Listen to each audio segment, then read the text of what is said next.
วิธีធ្វើម៉ាស់បិទមុខបែបធម្មជាតិដែលជួយឲ្យមុខសមមាត់រលោងការបម្រែបម្រួលអាកាសធាតុពីមួយថ្ងៃទៅមួយថ្ងៃធ្វើឲ្យស្បែកមុខរបស់យើងនឹងប្រែជាខ្មៅស្រអាប់ខ្លះទៅឡើងមួនឡើងជាំមានស្នាមអុចខ្មៅជាដើមអញ្ចឹងថ្ងៃនេះគឺនាងខ្ញុំសូមមកចែករំលែកជាមួយនឹងវិធីធ្វើម៉ាស់បិទមុខមួយប្រភេទតាមបែបធម្មជាតិទទួលបានប្រសិទ្ធភាពខ្ពស់និងចំណាយថវិកាតិចមែនទែនគ្រឿងផ្សំមាន4មុខមានដូចជាពងមាន់ក្រូចឆ្មាទឹកឃ្មុំនិងម្សៅមីចាគ្រឿងផ្សំទាំង4មុខនេះគឺងាយស្រួលរកមែនតើនៅក្នុងជីវភាពប្រចាំថ្ងៃរបស់យើងណាអញ្ចឹងគឺខ្ញុំសូមណែនាំជាមួយនឹងវិធីធ្វើម៉ាស់បែបធម្មជាតិនេះវិញចាចំណែកឯវិធីធ្វើម៉ាស់នេះគឺងាយស្រួលខ្លាំងមែនតើជាដំបូងគឺយើង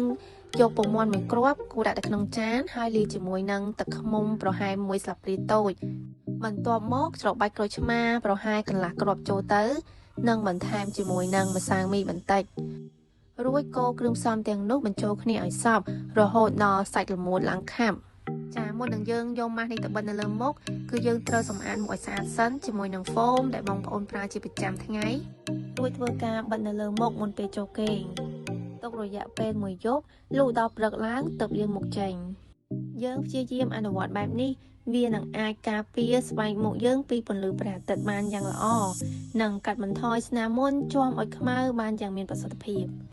ចានេះគឺជាវិធីសាស្ត្របែបធម្មជាតិដែលជួយឲ្យស្បែកមុខរបស់យើងនឹងការពារពីពន្លឺព្រះអាទិត្យបានយ៉ាងល្អអញ្ចឹងគឺបងប្អូនអាចសាកល្បងធ្វើបាន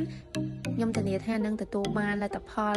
ជាទីគាប់ចិត្តសូមអរគុណសម្រាប់ការតាមដានចូលមើលនៅវីដេអូមួយនេះនាងខ្ញុំសូមឲ្យបងប្អូនជួយ like និង subscribe នៅ channel របស់នាងខ្ញុំដើម្បីទទួលបាននៅវីដេអូ